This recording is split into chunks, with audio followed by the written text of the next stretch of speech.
Hello bachcho, this is OP Gupta, your math mentor on this beautiful channel of yours, Mathematica by OP Gupta. So in today's lecture of class 11th mathematics, we are going to discuss the subjective test based on the topic permutations and combinations.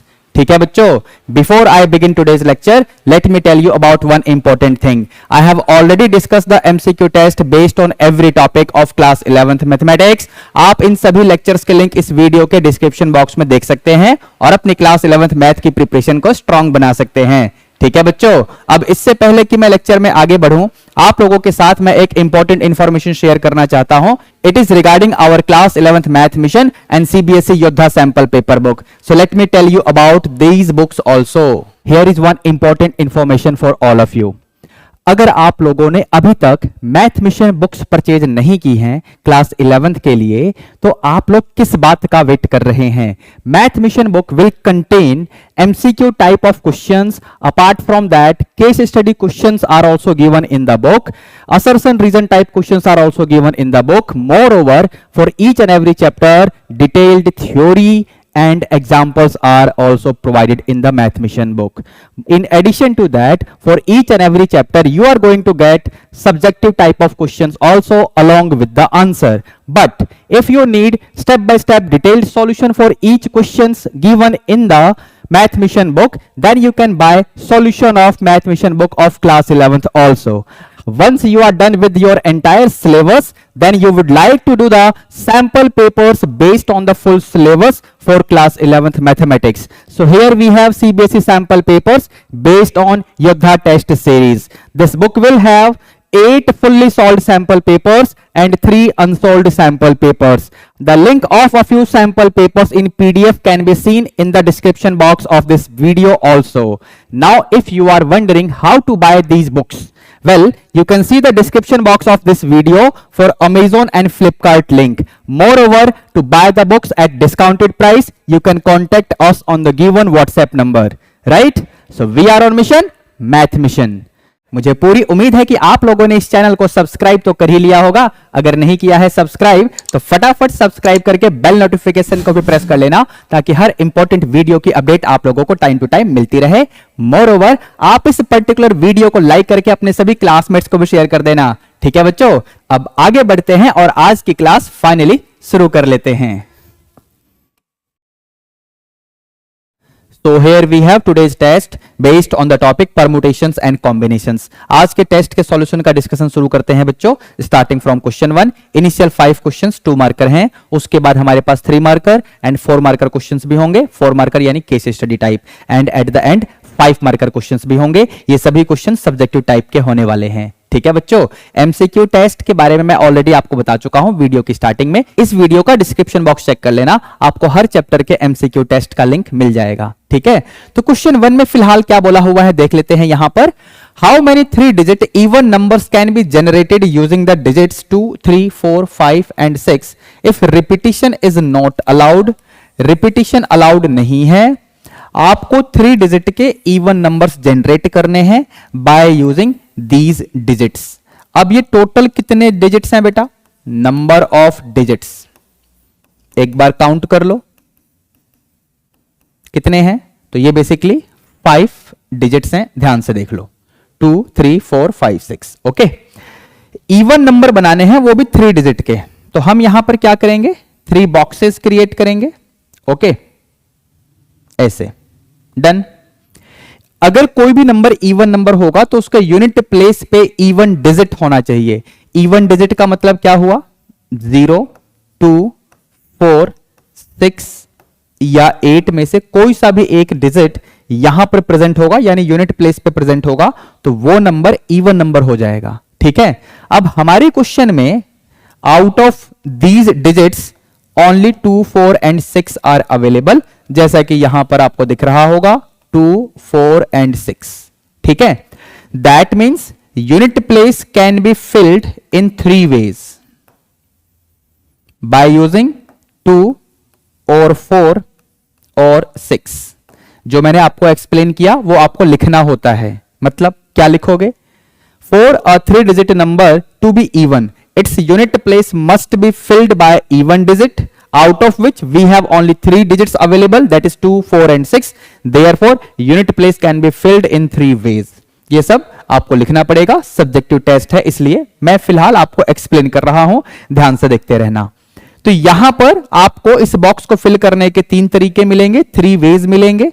Now because we cannot do repetition is not allowed. That means number of digits जो कि 5 थे उसमें से कोई भी एक digit यहां पर आ चुका होगा, keeping in mind of this condition, keeping in mind the condition of the number to be even. ठीक है, अब इसका मतलब यह हुआ कि हमारे पास अवेलेबिलिटी ऑफ डिजिट्स एक कम हो चुकी होगी। इसका मतलब यहां पर फिल करने के लिए हमारे पास ओनली 4 डिजिट्स अवेलेबल होंगे, तो इस बॉक्स को फिल करने के हमारे पास 4 वेज होंगे। ऐसे ही अगले बॉक्स में फिल करने के हमारे पास 3 वेज होंगे।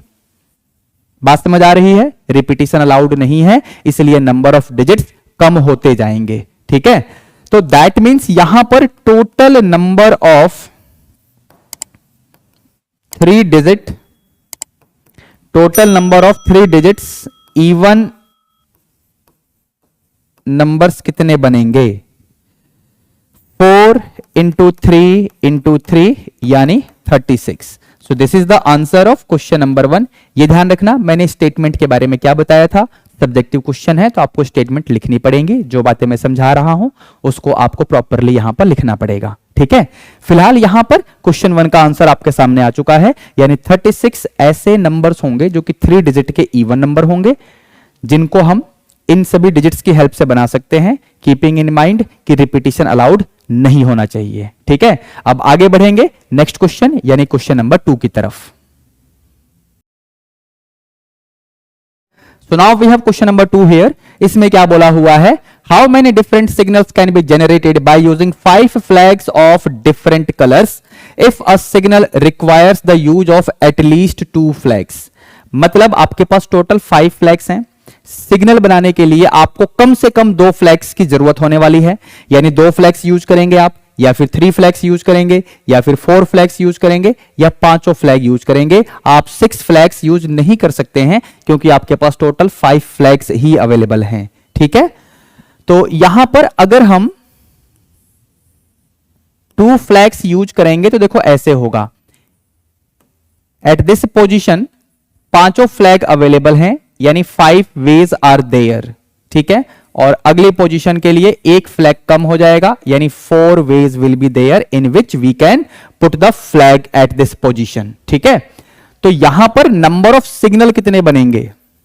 Number of signals by using 2 flags, so that will be 4 into 5 यानी 20 सिग्नल्स बनेंगे। समझ गए? 2 फ्लैग्स की कंडीशन हो गई, अब जरा 3 फ्लैग्स वाली कंडीशन देखते हैं। ऐसे, तो यहां पर आपके पास 5 फ्लैग अवेलेबल हैं, 5 ways, then 1 flag will be reduced क्योंकि 1 फ्लैग आप यहां पर लगा चुके हो, अगेन 1 और फ्लैग कम हो जाएगा। ठीक है, तो यहां पर नंबर ऑफ सिग्नल कितने बनेंगे बेटा? Number of signals will be 5 into 4 into 3 यानी ये 60 आ जाएगा। ध्यान से देखते रहना। ठीक है, अब हम लोग 4 फ्लैग्स यूज करेंगे, 4 फ्लैग, 1 फ्लैग यहां, 1 यहां, फिर ऐसे। ठीक है, सो यहां पर 5 फ्लैग अवेलेबल हैं पहली पोजीशन के लिए, फिर 1 फ्लैग कम हुआ, फिर एक और फ्लैग कम हो गया, then 1 more flag is reduced. ठीक है, तो बेसिकली यहां पर नंबर ऑफ सिग्नल कितने बने बेटा? Number of signals in this case जहां पर 4 फ्लैग यूज हो रहे हैं, सो 5 into 4 into 3 into 2 that means 120। ठीक है, ध्यान से देख लो। अब हम 5 फ्लैग यूज करने जा रहे हैं, all 5 flags will be used. तो 1 2 3 4 और ये 5। ठीक है, तो यहां पर all 5 flags are available, 5 ways, यहां पर 1 फ्लैग कम हुआ, अगेन 1 फ्लैग कम हो जाएगा, फिर एक और फ्लैग कम हुआ, एंड देन फाइनली सिर्फ एक ही फ्लैग आपके पास बच जाएगा। ठीक है, तो यहां से नंबर ऑफ सिग्नल कितने बनेंगे बेटा? नंबर ऑफ सिग्नल्स अगर आप ध्यान से देखें, so it is like 5 into 4 into 3 into 2 into 1, that is 120। ठीक है, सो टोटल सिग्नल्स कितने बने? टोटल नंबर ऑफ सिग्नल्स, तो अभी तक जितने सिग्नल्स आपने अलग अलग केसेस में बनाए हैं इन सबको ऐड कर दो, यानी 20 प्लस 60 प्लस 120 प्लस 120, इन सबको ऐड करो। 120 प्लस 120 यानी 240 प्लस 60 मतलब 300, 320। तो इतने सिग्नल बनेंगे अगर आपके पास 5 फ्लैग हैं डिफरेंट कलर के, और कम से कम आपको 2 फ्लैग्स यूज करने हो तो। ठीक है, total number of signals that can be generated will be 320। ठीक है, अब चलते हैं नेक्स्ट क्वेश्चन यानी क्वेश्चन नंबर 3 की तरफ। So now we have question number 3 here. इसमें कह रहा है a committee of 3 students is to be constituted from a group of 3 boys and 2 girls. Total 5 students हैं बेसिकली, जिसमें 3 बॉयज हैं एंड 2 गर्ल्स हैं। ठीक है, in how many ways can this be done? आपको जो कमेटी बनानी है उसमें 3 स्टूडेंट्स इंक्लूड होने हैं, so number of veg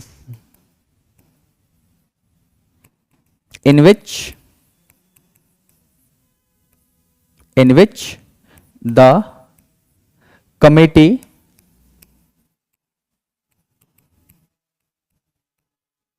can be made.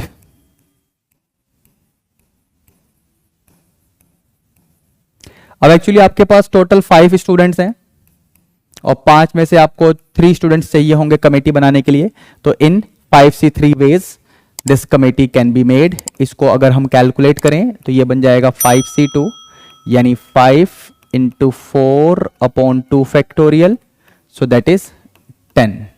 ठीक है, यानी 10 वेज से हम कमेटी बना सकते हैं by using 5 students out of which 3 needs to be selected. ठीक है, फिर क्या बोला हुआ है?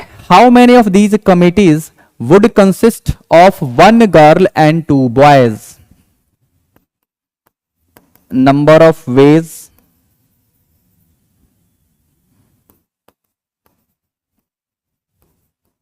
to make committee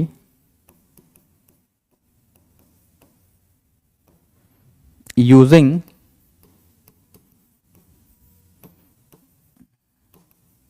1 girl and 2 boys। तो ये कैसे निकलेगा? देखिए, आपके पास टोटल गर्ल्स हैं 2, उसमें से आपको सिर्फ एक गर्ल का ही सिलेक्शन करना है। ठीक है, टोटल बॉयज हैं 3, उसमें से आपको 2 बॉयज का सिलेक्शन करना है। बस बन गई कमेटी, 2 बॉयज आ गए और एक गर्ल आ गई, टोटल 3 मेंबर चाहिए कमेटी में। ठीक है ना, तो 2C1 का मतलब तो 2 ही हो जाएगा। 3C2 को पहले आप 3C1 लिख लो, उसके बाद 2 इंटू 3 यानी 6। समझ गए? यहां पर हम लोग बाइनोमियल कोफिशिएंट्स के ये वाले फॉर्मूले यूज कर रहे हैं। NCR is equal to NCN minus R होता है, ऐसे ही NC1 को हम n भी लिख सकते हैं। वैसे अगर आप चाहें तो सिंपली ये वाला फॉर्मूला भी यूज कर सकते हो, बट ये थोड़ा सा टाइम कंज्यूमिंग होता है, इसलिए मैंने यहां पर इनका इस्तेमाल किया है। ये सब मैंने आपको MCQ टेस्ट में समझाया था। ठीक है, अगर आपको ध्यान हो तो। आगे बढ़ेंगे नेक्स्ट क्वेश्चन की तरफ, यानी क्वेश्चन नंबर 4 लेते हैं। So now we have question number 4 here. इसमें क्या बोला हुआ है? How many words having 4 letters with or without meaning can be generated by using the letters of this word platinum? अब जो वर्ड दे रखा है उसमें टोटल कितने लेटर्स हैं? एक बार आप काउंट करिए बेटा। नंबर ऑफ लेटर्स 1 2 3 4 5 6 7 8, और इसमें कोई भी लेटर रिपीट है या नहीं ये भी देख लो। Every letter is being used only single time, यानी कोई भी रिपीटिशन नहीं है। तो यहां पर आपको 4 लेटर के कितने वर्ड बनेंगे ये बताना है। आप इस तरीके से बॉक्सेस बना लो 4 बॉक्सेस क्यों बनाए? क्योंकि 4 लेटर का ही वर्ड बनाना है, ठीक है। तो यहां पर आपके लिए सभी के सभी 8 लेटर अवेलेबल होंगे टू बी फिल्ड। अगली पोजीशन पे 1 लेटर कम हो जाएगा, अगली पोजीशन पे 1 लेटर और कम हो जाएगा, एंड फाइनली इस पोजीशन पे भी 1 लेटर आपको कम होके मिलेगा, यानी टोटल 5 लेटर रहेंगे इस वाली पोजीशन पे। एक एक पोजीशन पे नंबर ऑफ लेटर कम होते जाएंगे, ठीक है बच्चों। तो यहां पर नंबर ऑफ वर्ड्स कितने बनेंगे? As per the condition given in the question, तो 8 इंटू 7 इंटू 6 इंटू 5, इसको मल्टीप्लाई करते हैं, ये 56 और ये 6 5 जा 30 हो गया, 0 लगाओ, 3 6 जा 18, कैरी 1, 3 पंजे 15 और 1 है 16। तो ये आपका आंसर आ गया क्वेश्चन नंबर 4 के लिए। एक बात ध्यान से सुनना, क्या इस क्वेश्चन को ऐसे भी कर सकते हैं? मैं आपसे पूछ रहा हूं अल्टरनेटिव मेथड। यहां पर आपके पास टोटल ऑब्जेक्ट्स अवेलेबल हैं 8, जिनमें से आपको 4 ऑब्जेक्ट्स का परमुटेशन निकालना है, यानी एनपीआर वाला फॉर्मूला लगा लो, 8p4, इसको कैलकुलेट करेंगे। तो ये बनेगा 8 फैक्टोरियल अपॉन 8 माइनस 4 फैक्टोरियल। अब ये क्या आएगा? ऊपर 8 फैक्टोरियल, नीचे 4 फैक्टोरियल। तो इसको सिंप्लीफाई करोगे तो आपको सेम चीज मिलने वाली है, बट मेरा क्वेश्चन ये है कि क्या ऐसे भी कर सकते हैं? जवाब देना मुझे कमेंट करके, ठीक है। चलिए आगे बढ़ेंगे क्वेश्चन नंबर 5 की तरफ। So now we have question number 5 here. इसमें कह रहा है find the value of n अगर आपको ये कंडीशन दे रखी हो तो। एनपीआर का फॉर्मूला लगने वाला है, सिंपल सी बात है। एनपीआर का फॉर्मूला क्या हुआ? n factorial over n minus r का फैक्टोरियल, ठीक है बेटा। तो लेफ्ट साइड में देखिए ध्यान से, क्या है? n माइनस 1 का factorial upon n minus 1 minus 3। ध्यान से देखिए बेटा, मैं डायरेक्ट लिखूंगा तो n माइनस 4 का फैक्टोरियल हो जाएगा। आपको इसका रेशो लेना है इसके साथ, विच इज n माइनस 1 का factorial upon n minus 1 minus 4 होगा इसमें, तो n माइनस 5 का फैक्टोरियल हो जाएगा। Now that is equal to 1:9, ठीक है। अब रेशो का मतलब इसको हम p बाई क्यू की फॉर्म में लिख सकते हैं, तो चलिए लिखते हैं जरा। n minus 1 factorial upon n minus 4 factorial है ना ये वाला, इसको लिखो n minus 4 into n minus 5 का फैक्टोरियल। अभी आपको पता चल जाएगा कि मैं ऐसा क्यों कर रहा हूं, ठीक है। अब रेशो लेना है तो ये वाला ऊपर जाएगा, यानी उल्टा हो जाएगा। p बाई क्यू की फॉर्म में अगर हम रेशो को लिख रहे हैं तो ये ऊपर जाएगा, फिर ये n माइनस 1 फैक्टोरियल वाला नीचे आ जाएगा, that is all equal to 1/9। यहां पर ध्यान से देखिए, फैक्टोरियल वाले सभी के सभी कटेंगे, सिर्फ ऊपर 1 बचेगा, नीचे n माइनस 4 बचेगा, और ये 1/9 तो है ही। यहां से आप क्रॉस मल्टीप्लाई करेंगे तो आपको ऐसे मिलेगा, एंड फाइनली n की वैल्यू मिल जाएगी 9 + 4 यानी 13। तो इस तरीके से क्वेश्चन नंबर 5 का सॉल्यूशन आपके सामने आ चुका है बच्चों, ठीक है। अब आगे बढ़ते हैं, क्वेश्चन नंबर 6 की तरफ चलते हैं, यानी 3 मार्कर क्वेश्चंस की तरफ। So now we have question number 6 here. इसमें क्या बोला हुआ है बच्चों?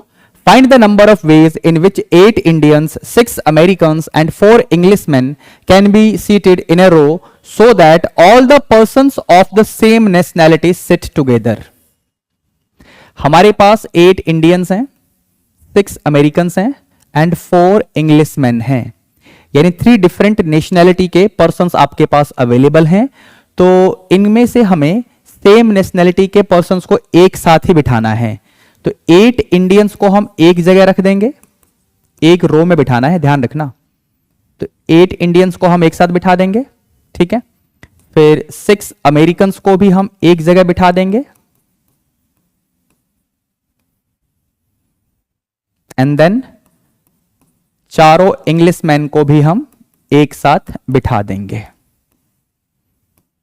तो ये 3 डिफरेंट नेशनैलिटी के पर्सन्स हो गए। तो इनको हम आपस में अरेंज जब करेंगे तो 3 फैक्टोरियल वेज से अरेंजमेंट हो सकती है, जबकि ये 8 इंडियन भी अपनी अरेंजमेंट को देखेंगे तो 8 फैक्टोरियल वेज से अरेंज होंगे ये। ऐसे ही 6 अमेरिकन का अरेंजमेंट होगा 6 फैक्टोरियल के तरीके से, एंड 4 इंग्लिशमैन का अरेंजमेंट होगा 4 फैक्टोरियल के तरीके से। So this is the required number of veg in which these persons can be seated in a row so that all the persons of the same nationality will sit together। समझ गए?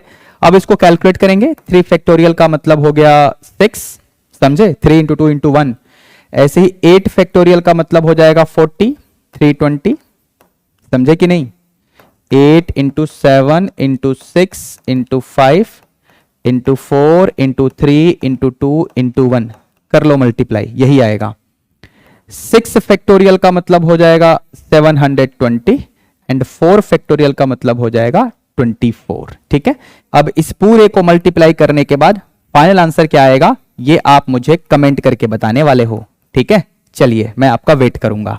आगे बढ़ते हैं, next question की तरफ चलते हैं। Next question में क्या बोला हुआ है बच्चों? So now we have the next question here for all of you। इसमें कह रहा है how many numbers greater than 10 lakhs can be formed by using these digits। अब यहां पर अगर आप ध्यान से देखें, ये जो नंबर है इसमें 7 डिजिट्स हैं, आप चेक करके देखो। ठीक है, और यहां पर जो गिवन है, तो गिवन नंबर ऑफ डिजिट्स कितने हैं एक बार काउंट करके देखो। 1 2 3 4 एंड 3 यानी 7 है। इनमें कुछ डिजिट्स रिपीट भी हैं, जैसे कि आप 2 को देख लो, 2 यहां पर 3 टाइम्स आपको दिख रहा होगा। ऐसे ही आप 4 को देखेंगे तो यहां पर 4 का रिपीटिशन 2 टाइम्स है, आप ये देख लो। ठीक है बेटा, ओके। मैं यहां पर क्या करने वाला हूं, ध्यान से सुनना। जो नंबर आपको बनाने हैं, मतलब रिक्वायर्ड नंबर्स, वो इससे बड़े होने चाहिए। लिखा हुआ है how many numbers greater than 10 lakhs can be formed. तो यहां पर मैं 7 बॉक्सेस बनाने वाला हूं। ठीक है, 3 4 5 6 एंड 7। ध्यान से सुनना हम कैसे करेंगे। इन 7 बॉक्सेस में हमको फिलिंग करनी है इन डिजिट्स का यूज करके। तो नंबर ऑफ अरेंजमेंट जो बनेंगे यहां पर, टोटल नंबर ऑफ अरेंजमेंट्स इन 7 के 7 ऑब्जेक्ट्स को जब यहां पर हम फिल करेंगे तो वो आएगा 7 फैक्टोरियल डिवाइडेड बाय रिपीटिशन 2 का आपको दिख रहा होगा 3 टाइम्स है, और ऐसे ही 4 का रिपीटिशन भी है। तो जब इन डिजिट्स को हम यहां पर पुट करके नंबर ऑफ अरेंजमेंट्स पता करेंगे तो उन अरेंजमेंट्स में ऐसे नंबर्स भी आ गए होंगे जिनमें यहां पर 0 होगा, और अगर यहां पर 0 हुआ तो आपका रिक्वायर्ड नंबर 7 डिजिट का नहीं रहेगा, वो 6 डिजिट का हो जाएगा। समझ गए? सो दैट मीन्स हम यहां पर अगर 0 को फिक्स कर दें तो फिर आपके पास 6 डिजिट्स बच जाएंगे यहां पर। उनका अरेंजमेंट अगर इसमें से माइनस कर दिया जाए, समझे, तो बस आपका काम हो जाएगा। आपसे क्या पूछा है, how many numbers greater than 10 lakhs can be formed by using these digits. तो हम इस तरीके से अपना आंसर लिख लेंगे, रिक्वायर्ड नंबर्स। अब इसको हम करने वाले हैं कैलकुलेट। ठीक है, 7 फैक्टोरियल को लिख लो, 7 इंटू 6 फैक्टोरियल। यहां पर देखो ध्यान से, डिनोमिनेटर में है 3 फैक्टोरियल और ये 2 factorial, minus 6 factorial upon 3 factorial upon 2 factorial. इस पूरे में से कुछ कॉमन है, 6 factorial upon 3 factorial into 2 factorial common है। यहां पर 7 बचेगा, ठीक है, और यहां से -1, यानी ये पूरा ब्रैकेट आपको 6 देगा, ध्यान रखना। अच्छा, 6 फैक्टोरियल का मतलब क्या हुआ, 6 इंटू 5 इंटू 4, ठीक है, इंटू 3 फैक्टोरियल भी आएगा, नीचे 3 फैक्टोरियल है मैंने काट दिया, अपॉन में 2 फैक्टोरियल यानी 2 इंटू 1 यानी सिंपली 2 रहने दो। 7 - 1 का मतलब हो गया 6। अब इसको अगर हम पूरा सिंप्लीफाई कर लें तो 6 पंजे 30 इंटू 4 और ये 2 3 जा, ये बन जाएगा 90 इंटू 4 यानी 360। तो बस ये आपका आंसर आ गया क्वेश्चन नंबर 7 के लिए। ठीक है बच्चों, आगे बढ़ते हैं, नेक्स्ट क्वेश्चन लेते हैं। नेक्स्ट क्वेश्चन में क्या बोला हुआ है? So now we have an alternative in this question. क्या बोला हुआ है बच्चों? If the letters of this word Pranay are arranged as in a dictionary in all possible ways, then what will be the 182nd word? ठीक है, अब यहां पर ये जो वर्ड दे रखा है इसमें कितने लेटर्स हैं आप एक बार ध्यान से देखिए। नंबर ऑफ लेटर्स 6 हैं बेटा। ठीक है, जिनमें रिपीटिशन भी है लेटर ए की, नंबर ऑफ ए 2 टाइम है यहां पर। ठीक है, तो वैसे टोटल नंबर ऑफ जो वर्ड बनेंगे ना, नंबर ऑफ वर्ड ये पूछा नहीं है, मैं वैसे ही बता रहा हूं, तो वो बनेंगे 6 फैक्टोरियल अपॉन 2 फैक्टोरियल। ठीक है, यानी 720 अपॉन 2, यानी ये आपका आ जाएगा 360 वर्ड्स। इतने टोटल वर्ड्स बनने वाले हैं by using all the letters of this word, जिनको हमें डिक्शनरी में अरेंज करना है। अब इस डिक्शनरी में जिसमें टोटल 360 वर्ड्स हैं, आपको बताना है 182nd वर्ड कौन सा होगा। अब डिक्शनरी बेसिकली अल्फाबेटिकली काम करती है। हमारे पास अल्फाबेटिकल ऑर्डर के अकॉर्डिंग सबसे पहले ए है, तो हम पता करेंगे total number of word starting with A in our dictionary which contains 360 words. तो ए को हमने फिक्स किया, दैट मीन्स हमारे पास 5 मोर लेटर्स बचे होंगे जिनका हमें अरेंजमेंट पता करना है इस कंडीशन में जहां पर वर्ड ए से स्टार्ट होंगे। Number of words starting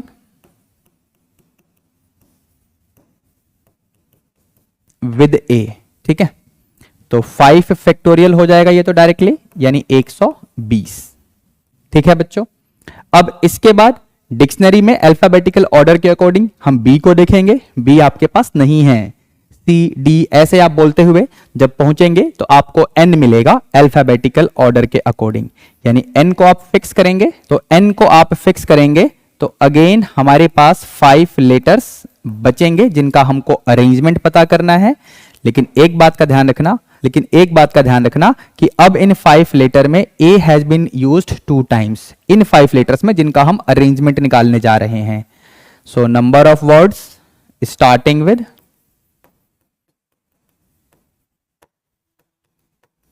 n, तो ये कैसे निकलेगा? 5 फैक्टोरियल, और क्योंकि इसमें a का रिपीटिशन भी काउंट होने वाला है तो डिवाइड करेंगे 2 फैक्टोरियल से, तो ये बनेगा 120 अपॉन 2 यानी 60। अगर आप ध्यान से देखें तो टोटल वर्ड्स कितने बन चुके हैं? टोटल वर्ड्स फॉर्म्ड सो फार 120 प्लस 60 यानी 180 वर्ड तो बन चुके हैं।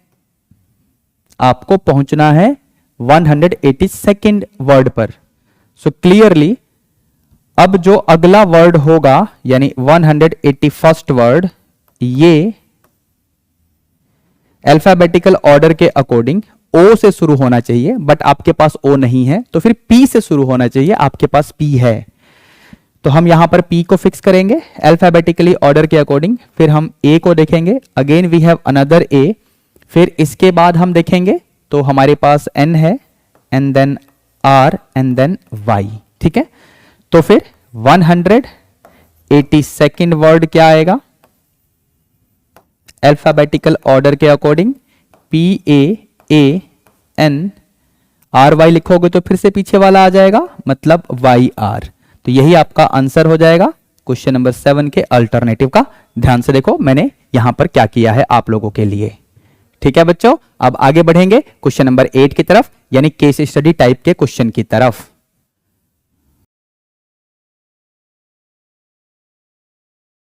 So now we have the case study question, that is question number 8, जो कि 4 मार्कर होने वाला है। इसमें क्या बोला हुआ है बच्चों? In a metro city the telephone numbers have 7 digits. ठीक है, the telecom department has allotted a specific set of 2 digits.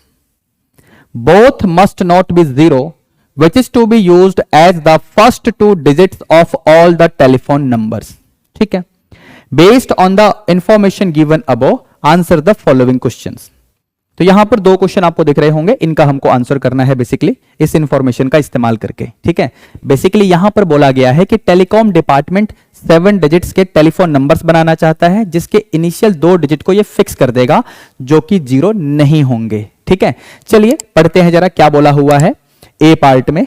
If first 2 digits of the telephone numbers are 25, ठीक है 25, हम ए पार्ट की बात कर रहे हैं, तो इनिशियल 2 डिजिट्स को फिक्स कर दिया गया, यानी 7 डिजिट के टेलीफोन नंबर्स में अब आपके पास 5 डिजिट्स की चॉइस बच गई है, क्योंकि इनिशियल 2 डिजिट तो फिक्स कर दिए गए हैं बच्चों। ठीक है, तो क्या बोल रहा था, if first 2 digits of the telephone numbers are 25, then how many different telephone numbers can be generated, assume that the digits in the telephone numbers can be repeated, यानी यहां पर रिपीटिशन अलाउड है। अब अगर आप ध्यान से रिकॉल करें, आपके पास डिजिट्स कितने अवेलेबल होते हैं, नंबर ऑफ डिजिट्स जो अवेलेबल होते हैं वो 10 होते हैं। मैं कैसे बोल सकता हूं ये, तो 0 1 2 3 से लेकर 9 तक आप लिख लो और इनको काउंट करके देखो, समझ गए, यही तो डिजिट्स होते हैं। तो बेसिकली टोटल अवेलेबल डिजिट्स तो 10 होंगे। अब इन 10 डिजिट का इस्तेमाल करके आपको यहां पर नंबर ऑफ अरेंजमेंट पता करना है, बट ध्यान रखना कि हमने इनिशियल 2 डिजिट को फिक्स कर दिया है, यानी सिर्फ 5 डिजिट्स आपके पास बची हुई हैं। ठीक है, इनको हमें यहां पर फिल करना होगा। तो अगर मैं यहां पर बॉक्सेस बना दूं, 7 बॉक्सेस बेसिकली, तो इनिशियल 2 बॉक्स तो हमने फिल कर दिए, 1 2 3 4 एंड 5। ठीक है, तो यहां पर फिल करने के आपके पास 10 वेज होंगे, हर बॉक्स में फिल करने के आपके पास 10 वेज होंगे। ऐसा मैं इसलिए कह रहा हूं क्योंकि रिपीटिशन अलाउड है। यहां पर फिल करने के 10 वेज, यहां पर भी फिल करने के 10 वेज होंगे, सेम यहां पर फिलिंग करने के भी 10 तरीके होंगे, यहां पर भी 10 ways, and here also we will have 10 ways. तो कितने तरीके से हम इन 10 डिजिट्स को अरेंज कर सकते हैं बेसिकली, सो 10 इंटू 10 इंटू 10 इंटू 10 इंटू 10, बस यही आपका आंसर होने वाला है। यानी total number of arrangement of all these digits at these 5 boxes will be in this many ways, multiply कर दो तो बेसिकली ये आ जाएगा 10 की पावर 5।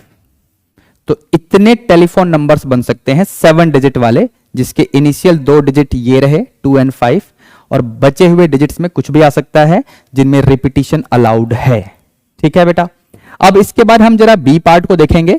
अब इसके बाद हम नेक्स्ट क्वेश्चन देखेंगे, यानी बी पार्ट में क्या बोला हुआ है, if the first 2 digits of the telephone numbers are 25, then how many different telephone numbers can be generated. Same question तो है, लेकिन वेट करिए, क्वेश्चन में आगे क्या बोल रहा है इसको भी पढ़ते हैं।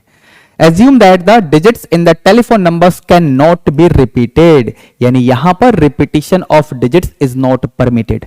ए पार्ट में रिपीटिशन अलाउड था। ठीक है, तो बेसिकली इस क्वेश्चन का सॉल्यूशन कैसे होगा, चलिए मैं डिस्कस करता हूं इसे भी बेटा। यहां पर आपको 7 डिजिट का टेलीफोन नंबर तो बनाना है, लेकिन इनिशियल 2 डिजिट्स फिक्स हैं, तो हमने इनको फिक्स कर दिया, यानी आपके पास ये 5 पोजीशन होगी बेसिकली, ये 5 बॉक्सेस होंगे जिनको हम कितने तरीके से फिल कर सकते हैं, हमको ये पता करना है। ठीक है, एक बात। दूसरी बात, यहां पर रिपीटिशन अलाउड नहीं है। दैट मींस वैसे तो 0 से लेकर 9 तक 10 डिजिट्स अवेलेबल हैं, लेकिन इन 10 डिजिट में से 2 डिजिट ऑलरेडी यहां पर ऑक्यूपाइड हैं, यानी यहां पर फिलिंग करने के लिए आपके पास अवेलेबल डिजिट्स 10 - 2 यानी 8 होंगे, यानी this box can be filled in 8 ways. ऐसे ही इस बॉक्स को फिल करने के हमारे पास नंबर ऑफ वेज होंगे 7, फिर यहां पर 6 ways, then we will have 5 ways, and यहां पर 4 वे। ठीक है, तो टोटल नंबर ऑफ अरेंजमेंट्स यानी total number of ways in which the digits can be arranged, यही आपका आंसर होने वाला है। तो यहां से आप मल्टीप्लीकेशन देख लो, 8 इंटू 7 इंटू 6 इंटू 5 इंटू 4, ठीक है। 8 7 जा 56 और ये 6 पंजे 30 इंटू 4, तो ये आपका हो जाएगा 0, 3 6 जा 18, 1 15 एंड 1 16 इंटू 4, फिर इसको मल्टीप्लाई करेंगे, देन वी विल गेट 6720। तो यही आपका आंसर हो गया। इस तरीके से हमने क्वेश्चन नंबर 8 भी कंप्लीट कर लिया है। अब हम आगे बढ़ेंगे 5 मार्कर क्वेश्चंस की तरफ, यानी question number 9 and question number 10। चलिए जरा आगे बढ़ते हैं। So now we have question number 9 here. इसमें क्या बोला हुआ है? This question is based on proof. हमें LHS को RHS के इक्वल प्रूव करना है। तो स्टार्ट करते हैं बेटा। यहां पर मैं LHS से बिगिन करूंगा। NCR प्लस NCR माइनस 1, ठीक है। NCR का फॉर्मूला लगेगा यहां पर, तो ये है आपका n factorial over r factorial over n minus r factorial, ठीक है। ठीक ठाक कैलकुलेशन हो गई यहां पर, तो इसलिए आप ध्यान से देखना। अगले में आते हैं n factorial upon r minus 1 factorial, फिर यहां पर आ जाएगा n plus 1 minus r factorial, ठीक है। n में से इसको सब्ट्रैक्ट करोगे तो n माइनस r प्लस 1 का फैक्टोरियल आएगा। मैंने ऐसे लिखा है, n माइनस r प्लस 1 का फैक्टोरियल मैंने ऐसे लिख दिया है, ठीक है। आई होप आपको कोई प्रॉब्लम नहीं होगी। पूरे न्यूमरेटर में से n फैक्टोरियल तो कॉमन है ही। एक बात और, इस r फैक्टोरियल को अगर मैं लिखूं r into r minus 1 factorial, तो यहां पर आपको दिख रहा होगा, यानी r माइनस 1 फैक्टोरियल भी कॉमन आ जाएगा। ओके, ऐसे ही इसको लिखेंगे n प्लस 1 माइनस r एक ब्रैकेट में, अगले ब्रैकेट में लिखोगे तो n माइनस r का फैक्टोरियल आएगा, मतलब n माइनस r फैक्टोरियल भी कॉमन आएगा। क्यों? यहां पर देखिए n minus r factorial already आपको दिख रहा होगा। न्यूमरेटर से हमने n फैक्टोरियल ऑलरेडी कॉमन ले लिया है, मतलब यहां 1 बचेगा। इस r फैक्टोरियल को हमने लिखा था r into r minus 1 factorial, factorial वाला बाहर गया, मतलब यहां पर सिर्फ r बच गया। n माइनस r फैक्टोरियल बाहर आ चुका है, अब इसकी बारी। तो ऊपर 1, डिनोमिनेटर में r माइनस 1 फैक्टोरियल बाहर आ चुका है। इसको हमने क्या लिखा था, n प्लस 1 माइनस r एक ब्रैकेट में, और अगले ब्रैकेट में था n माइनस r का फैक्टोरियल, वो बाहर आ चुका है। समझ गए? तो आई होप आप लोग समझ गए होंगे कि मैंने कैलकुलेशन कैसे की है। अब यहां पर ब्रैकेट के अंदर हमें एलसीएम लेना होगा, बाकी जो बाहर है उसको रहने दो। तो ये है आपका r माइनस 1 का फैक्टोरियल, r माइनस 1 का factorial into n minus r का फैक्टोरियल, और ब्रैकेट के अंदर जब आप एलसीएम लेंगे तो ऊपर आपको सिर्फ n प्लस 1 दिखेगा। ध्यान से देख लो, n plus 1 minus r plus r, तो r तो कट जाएगा ना बेटा, नीचे यहां पर r और ये ब्रैकेट वाला n प्लस 1 माइनस r, ठीक है। अब यहां से आप इस तरफ आ जाओ, ये सब मल्टीप्लाई हैं, तो न्यूमरेटर में अगर मैं n plus 1 into N factorial ऐसे कर दूं तो कोई प्रॉब्लम तो नहीं होगी। ऐसे ही डिनोमिनेटर में इस r को इस r माइनस 1 फैक्टोरियल के आगे लिख दो, means r into r minus 1 factorial. Again आपको कोई प्रॉब्लम नहीं होनी चाहिए, ठीक है। इसके बाद हम क्या करेंगे, ये जो n प्लस 1 माइनस r है इसे हम इसके आगे लिख देंगे। So it will be n plus 1 minus r into n minus r का फैक्टोरियल, ठीक है बच्चों, इज इट क्लियर? अब यहां से न्यूमरेटर में आप एक बार ऑब्जर्व करिए, क्या ऐसे लिखा जा सकता है? आई होप आप समझ गए होंगे, लिख तो सकते हैं।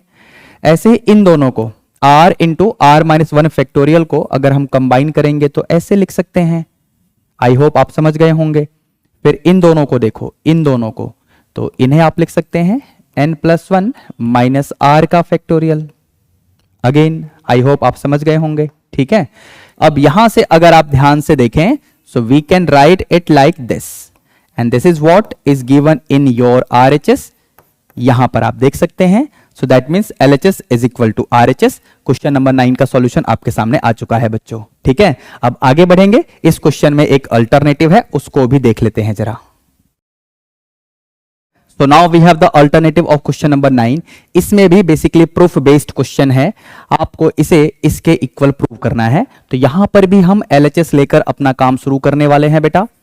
LHS में बोला हुआ है 2NCN, बाइनोमियल कोफिशिएंट का फॉर्मूला लगेगा which is 2n factorial upon n factorial upon 2n minus n का फैक्टोरियल, ठीक है। So we can write it in the denominator n factorial, और ये भी आपका n फैक्टोरियल ही आएगा, ध्यान से देख लो ये ब्रैकेट वाला, ठीक है। न्यूमरेटर में 2n, अगला होगा 2n माइनस 1। मैं यहां पर कुछ टर्म्स लिखूंगा, ध्यान से देखते रहना। 2n माइनस 2 होगा next, then we will have 2n minus 3, और ऐसे आप लिखते जाएंगे तो ये डिक्रीजिंग ऑर्डर में चलते हुए आपको लेके जाएगा 5 इंटू 4 इंटू 3 इंटू 2 इंटू 1 तक। मतलब ये मल्टीप्लीकेशन डिक्रीजिंग ऑर्डर में 1 तक तो जाएगी ही, क्योंकि हम फैक्टोरियल को ओपन करके लिख रहे हैं न्यूमरेटर में, ठीक है। अब एक बात और ध्यान से सुनना बेटा, यहां न्यूमरेटर में कुछ टर्म्स इवन है और कुछ ऑड हैं। 2n इवन है, 2n माइनस 2 ये भी इवन है। यहां पर अगला ब्रैकेट लिखा होता 2n माइनस 4, वो भी इवन होता। इस तरीके से बहुत सारे इवन टर्म्स आएंगे। इसी तरीके से लास्ट में 4 and 2 ये आपको इवन नंबर्स दिख रहे होंगे, ठीक है। ऑड नंबर्स कौन से हैं? 2n माइनस 1, 2n माइनस 3, अगला होगा 2n माइनस 5। ऐसे लिखते हुए लास्ट में आप जाएंगे तो 5, 3 and 1 ये आपके ऑड नंबर्स हैं, और ये सभी मल्टीप्लाई हो रहे हैं। तो हम यहां पर क्या करेंगे, इवन नंबर्स को एक तरफ रख लेंगे एंड ऑड वालों को एक तरफ रख देंगे। तो 2n माइनस 2, अगला लिखा होता तो 2n माइनस 4 आता, और इस तरीके से लास्ट में है 4 इंटू 2। इवन वालों को एक तरफ करो, मल्टीप्लाई है कोई फर्क नहीं पड़ेगा बेटा, बस मैं ब्रैकेट लगा रहा हूं, ध्यान से देखते रहना मैं क्या करूंगा। अब ऑड वाले नंबर यानी 2n माइनस 1, 2n माइनस 3, अगला लिखने का मन करे तो लिख लो यानी 2n माइनस 5, और फिर ये लास्ट में आप जाएंगे तो आपको मिलेगा 5 इंटू 3 इंटू 1, ठीक है।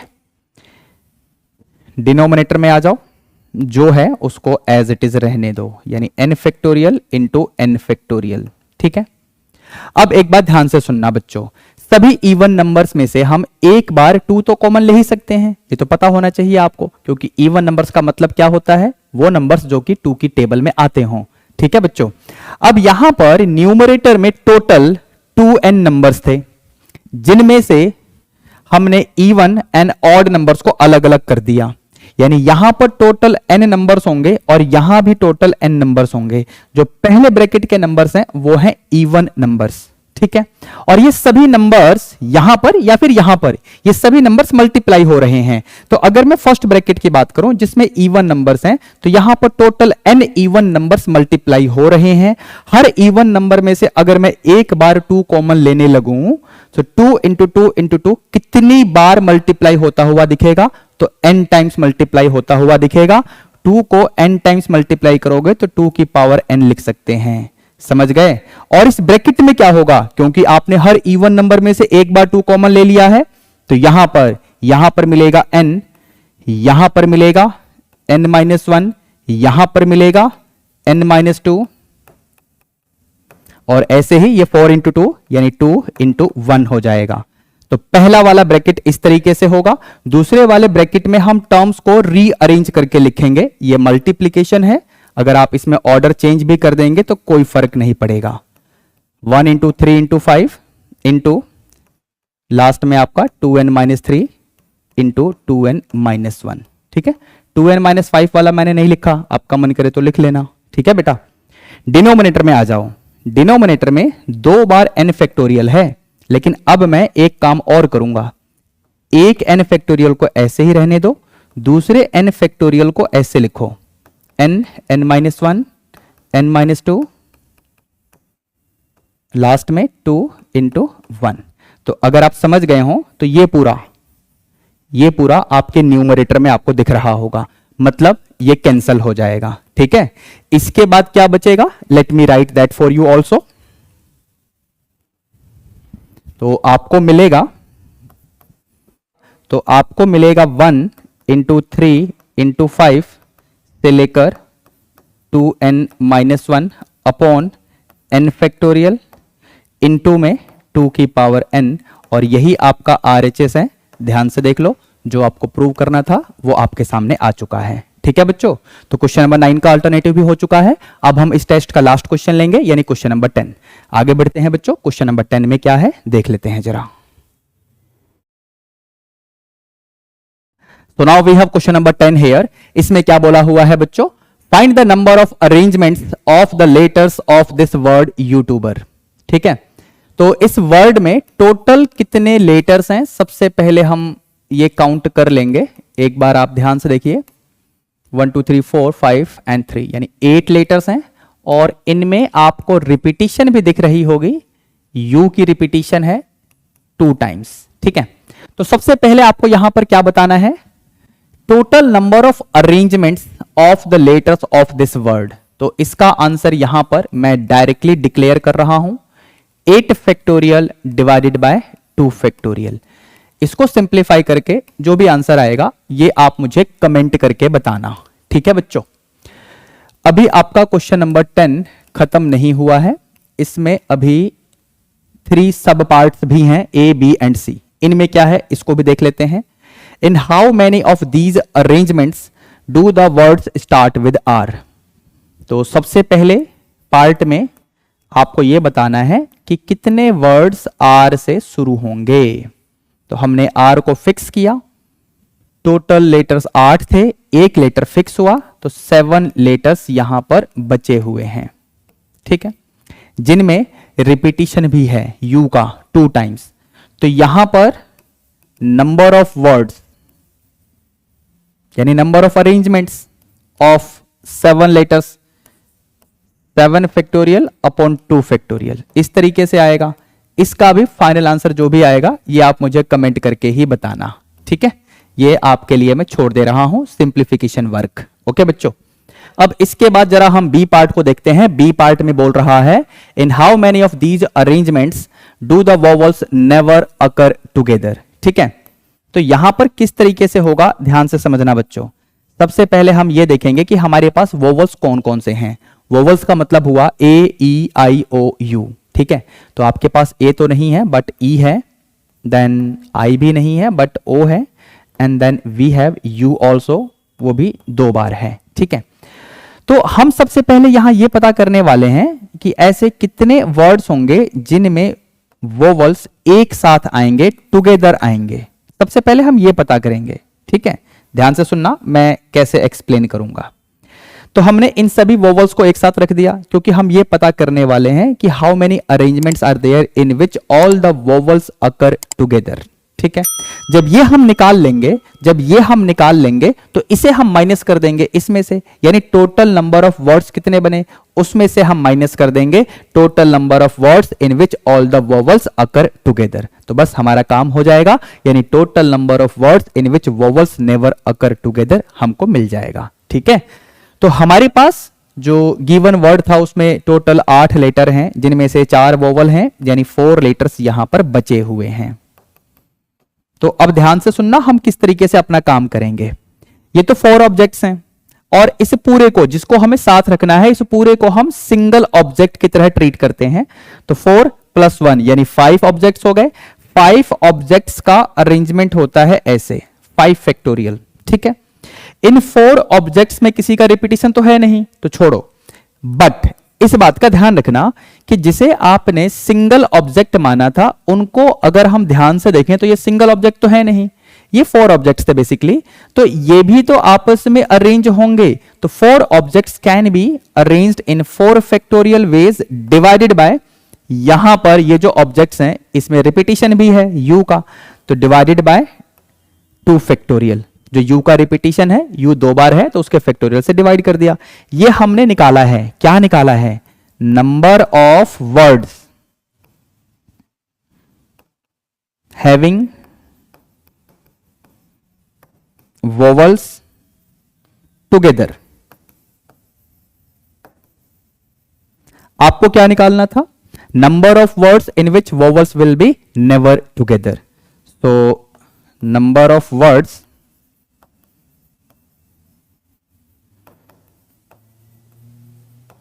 in which vowels never come together. ठीक है, तो मैंने कैसे एक्सप्लेन किया था आपको कि 8 फैक्टोरियल अपॉन 2 फैक्टोरियल, इसमें से माइनस कर देंगे इस पूरे को, तो ये क्या आ रहा है आपका 5 factorial into 4 factorial upon 2 factorial. अब इस पूरे को सिंप्लीफाई करके जो भी आपका फाइनल आंसर आएगा वो मुझे आप कमेंट करके बताना. अब इस क्वेश्चन में एक चीज और रह गई है, यानी सी पार्ट, उसको भी देखते हैं जरा. तो सी पार्ट में पूछा हुआ है, in how many of these arrangements there are always 3 letters between Y and T, यानी वाई और टी के बीच में हमेशा 3 लेटर आपको रखने हैं. तो ध्यान से देखना इस क्वेश्चन को मैं कैसे एक्सप्लेन करूंगा.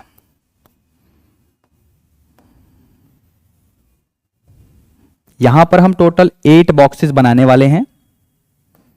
1 2 3 4 5 6 7 and this is the 8th box.